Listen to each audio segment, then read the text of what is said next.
ಅರೆಭಾಷೆ ಗೌಡ ವಿಕಾಸ ವೇದಿಕೆ ಮತ್ತು ರೋಟರಿ ಮಿಸ್ಟಿ ಹಿಲ್ಸ್ ಮಡಿಕೇರಿ ಸಂಯುಕ್ತಾಶ್ರಯದಲ್ಲಿ ಜಿಲ್ಲಾ ಮಟ್ಟದ ಪ್ರೌಢಶಾಲಾ ವಿದ್ಯಾರ್ಥಿಗಳಿಗೆ ರಸಪ್ರಶ್ನೆ ಸ್ಪರ್ಧೆಯನ್ನು ಏರ್ಪಡಿಸಲಾಗಿತ್ತು.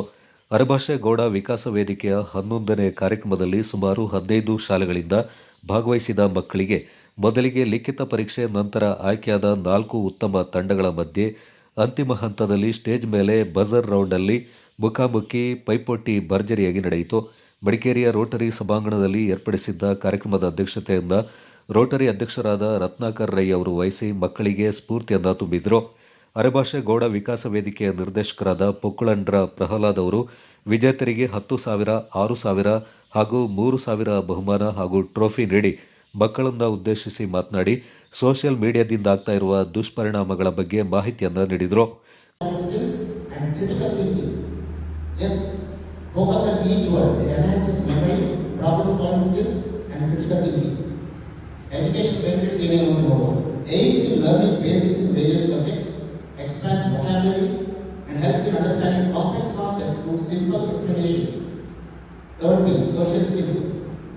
Encourages interaction with friends and family.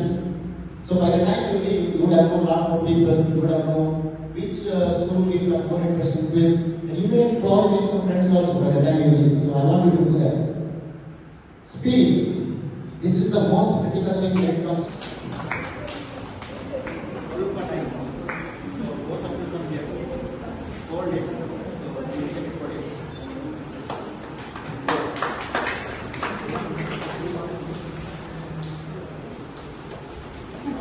cash prize of 1,500 each. Cash prize of 1,500 each. ಕಾರ್ಯಕ್ರಮದಲ್ಲಿ ಉಪಸ್ಥಿತರಿದ್ದ ಗಣ್ಯರು ಭಾಗವಹಿಸಿದ ಎಲ್ಲ ವಿದ್ಯಾರ್ಥಿಗಳಿಗೆ ಪ್ರಮಾಣ ಪತ್ರ ಹಾಗೂ ವಿಜೇತರಾದ ವಿದ್ಯಾರ್ಥಿಗಳಿಗೆ ನಗದು ಹಾಗೂ ಟ್ರೋಫಿಯನ್ನು ವಿತರಿಸಿ ಶುಭ ಹಾರೈಸಿದರು. Kodagu channel news, Duggala Sadananda, ನಾಪಕ್ಲೋ.